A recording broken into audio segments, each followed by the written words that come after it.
আসসালামু আলাইকুম everyone, welcome back to my channel. আশা করছি সবাই ভালো আছেন। হাজির হয়ে গেলাম আরও একটি নতুন রেসিপি নিয়ে।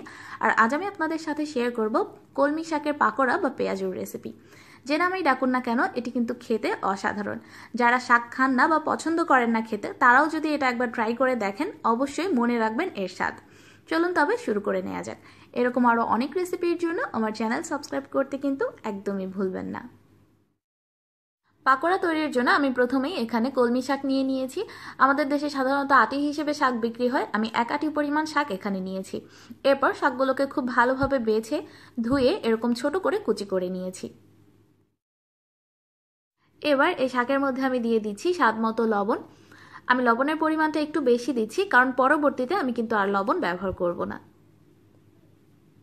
এবার লবণ দিয়ে শাকটাকে আমি খুব ভালোভাবে মেখে নিচ্ছি। উল্টে পাল্টে শাকটাকে খুব ভালোভাবে লবণটা দিয়ে মেখে নিতে হবে। ভালোভাবে মেখে নিয়ে এবার শাকটাকে আমি এভাবেই রেখে দেব 15 মিনিটের জন্য।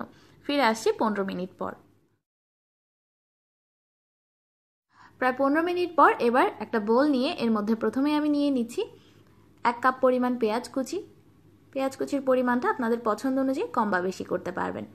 নিচ্ছি 1 টেবিল চামচ পরিমাণ ধনিয়া পাতা কুচি আর 1 টেবিল চামচ পরিমাণ কাঁচামরিচ কুচি। কাঁচামরিচের পরিমাণটাও আপনাদের টেস্ট অনুযায়ী কম বা বেশি করা যাবে। আরও নিয়ে নিচ্ছি আধা চা চামচ পরিমাণ রসুন বাটা, আধা চা চামচ আদা বাটা, হলুদের গুঁড়া আধা চা চামচ, টালা জিরার গুঁড়া আধা চা চামচ আর ধনিয়ার গুঁড়া আধা চা চামচ। এবার এর মধ্যে নিয়ে নিচ্ছি আগে থেকে লবণ মাখিয়ে রাখা শাকটাকে। আর এ পর্যায়ে দেখবেন শাকটা একদম নরম হয়ে পরিমাণেও অনেকটা কমে গেছে।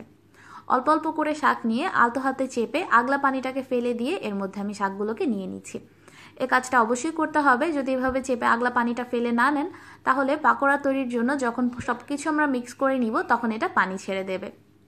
তো এই কাজটা অবশ্যই করতে হবে। সম্পূর্ণ শাকটা নিয়ে নেওয়া হয়ে গেলে এসব কিছুকে আমি খুব ভালোভাবে একবার মিক্স করে নিচ্ছি। আর অবশ্যই একটু কচলি মিক্স করে নেবেন, যাতে করে পেঁয়াজটাও কিছুটা নরম হয়ে যায়। এবার এর মধ্যে দিয়ে দিচ্ছি 1/4 কাপ পরিমাণ বেসন। বেসনটা দিয়ে সব কিছুকে খুব ভালোভাবে মাখিয়ে নিচ্ছি। আর মাখিয়ে নেওয়ার সময় খেয়াল রাখবেন শাকটা যেন কোনো জায়গায় দলা পাকিয়ে না থাকে।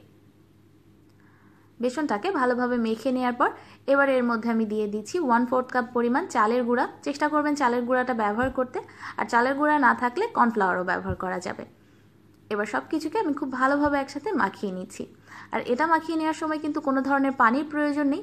তবে আপনারা যদি মনে করেন যে বল করে নেওয়া যাচ্ছে না, সেক্ষেত্রে শাক থেকে যে পানিটা চেপে ফেলেছিলেন সেই পানিটাই কিন্তু ব্যবহার করবেন। দেখুন আমার এটা খুব সুন্দরভাবেই বল হয়ে যাচ্ছে। এবার চলে যাচ্ছি পাকোড়াগুলো ভাজতে। পাকোড়াগুলো ভাজার জন্য চুলায় একটা প্যান বসিয়ে তাতে আমি পর্যাপ্ত পরিমাণ তেল নিয়ে নিয়েছি। এবার তেলটা ভালোভাবে গরম হয়ে যাওয়ার পর এর মধ্যে পাকোড়াগুলো দিয়ে দিচ্ছি।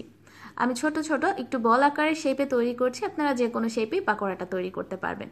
আর এই পাকোড়াটা ভাজার সময় অবশ্যই কিন্তু চুলার আঁচটা লোয়ার মিডিয়ামের মাঝামাঝি রাখবেন, কারণ শাক দিয়ে তৈরি যে কোনো পাকোড়া আপনি যদি একটু বেশি আঁচে ভাজতে যান, শাকটা খুব সহজেই কিন্তু পুড়ে যাবে। এবার পাকোড়াগুলোকে উল্টে পাল্টে একদম লালচে ব্রাউন কালার চলে আসা পর্যন্ত আমি ভেজে নিচ্ছি। বেশ কিছুক্ষণ ভেজে নেওয়ার পর যখন দেখবেন পাকোড়াগুলোর মধ্যে এরকম সুন্দর একটা লালচে ব্রাউন কালার চলে এসছে, সে পর্যায়ে এগুলোকে তেল থেকে তুলে নিতে হবে। আর যে কোনো ধরনের শাকের পাকোড়াই কিন্তু খুব বেশি গাঢ় করে ভাজতে যাবেন না, তাহলে পাকোড়াগুলো খেতে তিতা লাগবে। তেল থেকে তুলে নিয়ে বাকি পাকোড়াগুলো আমি একইভাবে ভেজে নিচ্ছি। ইফতার হোক কিংবা বিকেলের নাস্তা, যে কোনো সময় কিন্তু এই কলমি শাকের মুচমুচে পাকোড়াটা খেতে খুবই ভালো লাগবে। তাই আশা করছি অবশ্যই একবার ট্রাই করে দেখবেন। এই রেসিপিটি ভালো লাগলে লাইক কমেন্ট শেয়ার করতে একদমই ভুলবেন না। আজ এ পর্যন্তই, সবাই ভালো থাকবেন, আমার জন্য দোয়া করবেন। আল্লাহ হাফেজ।